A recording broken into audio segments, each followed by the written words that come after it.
Hi 6 months complete ஆன குழந்தைங்களுக்கான ஒரு banana பியூரி எப்படி பண்ணுறது பார்க்கலாமா? இதுக்கு ஒரு நல்ல பழுத்த பழம் ஒன்று எடுத்துக்கோங்க. அதை குட்டி குட்டியாக கட் பண்ணி ஒரு ஃபோர்க் வச்சு நல்லா ஸ்மாஷ் பண்ணிக்கோங்க. ஒரு சின்ன துண்டு கூட இல்லாத அளவுக்கு ரொம்ப ஃபைனாக நல்லா ஸ்மாஷ் பண்ணிக்கோங்க. இப்படி இந்த ஸ்மாஷ் பண்ணி வச்சுருக்க இந்த பழத்து கூட நம்ம ஒரு பிரஸ்ட் மில்க் தான் ஆட் பண்ண போகிறோம். நான் பம்ப் பண்ணி வச்சுருக்க மில்கை கொஞ்சமாக இதில் ஆட் பண்ண போகிறேன்.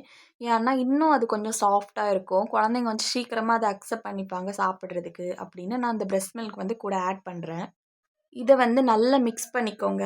இப்போது 6 மந்த்ஸ் குழந்தைங்களுக்கான ஒரு பனானா பியூரி ரெடி ஆயிடுச்சு. இந்த மாதிரி ஈஸியான, சிம்பிளான, ஹெல்த்தியான குழந்தைங்களுக்கான ஃபுட் ரெசிபீஸ்க்கு என் சேனலை சப்ஸ்கிரைப் பண்ணுங்கள், லைக் பண்ணுங்கள். இன்னும் ஒரு ஹெல்த்தியான ரெசிபியோடு நான் உங்களை சீக்கிரம் சந்திக்கிறேன். பாய்.